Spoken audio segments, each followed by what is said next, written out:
Hello, আসসালামু আলাইকুম। অনেক পুরুষ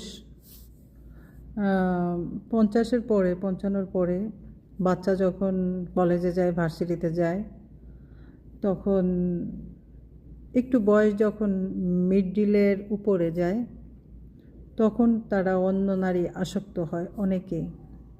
কেন? ওই যে ইয়াং কালে যখন সে এস্টাবলিশ ছিল না, কোনো রকম একটা জব করতো, অল্প স্যালারি ছিল, চল ভাঙা ছিল, দেখতে ভালো ছিল না, পকেটে টাকা ছিল না, সেই সময় ঘরে যে নারীটা নিয়ে আসছিল ওইটাই তার চাঁদ ছিল।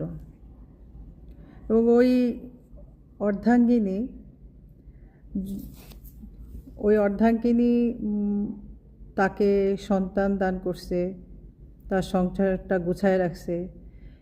এই সংসারের ব্যারাকলে চাপে পড়ে ওই অর্ধাঙ্গিনী আর সুন্দর একটা 3 পিস পরতে পারে নাই। মানে যখন সে সুন্দর 3 পিস পরবে তখন তার হাজব্যান্ডের পকেটে মানি নাই, আর তখন নেশা হচ্ছে বাচ্চাদের এস্টাবলিশড করা। তা এক সময় এই ভদ্রলোক ব্যবসা বাণিজ্যে উন্নতি হয়েছে, চাকরিতে উন্নতি হয়েছে, ওই যে 500 টাকা 3 পিস পরা, 1000 টাকা 3 পিস পরা নারীটা নিজেকে চেঞ্জ করতে পারে নাই। বাইরে যখন জবে যায়, ব্যবসায় যায়, তখন সুন্দর সুন্দর নারী যখন চোখে পড়ে, তখন ঘরের বউটাকে ফ্যাকাশে লাগে। তখনই বাইরের নারী সুন্দর, ঘরের নারী সুন্দর না। প্রেমটা তখনই হয়।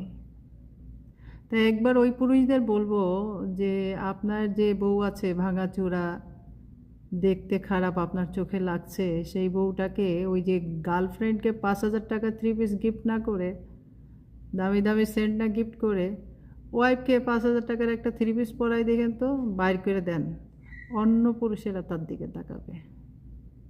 বুঝছেন? তাই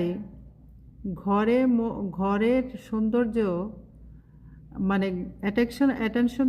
অ্যাটেনশনটা ঘরে রাখেন।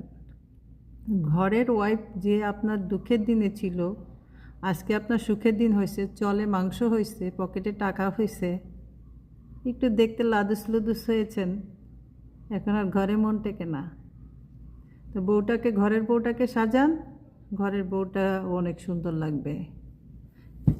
আমার কথাগুলো যদি ভালো লাগে তাহলে ওই সমস্ত পুরুষের কাছে ছড়াই দেন যার ক্যারেক্টার একটু ঢিলা হয়ে গেছে। তো এই ভিডিওটা শেয়ার করে দিতে পারেন সেই সমস্ত পুরুষের কাছে যাদেরকে নিয়ে যে সমস্ত নারীরা সমস্যায় আছেন, তার বরের চোখ বাইরের দিকে।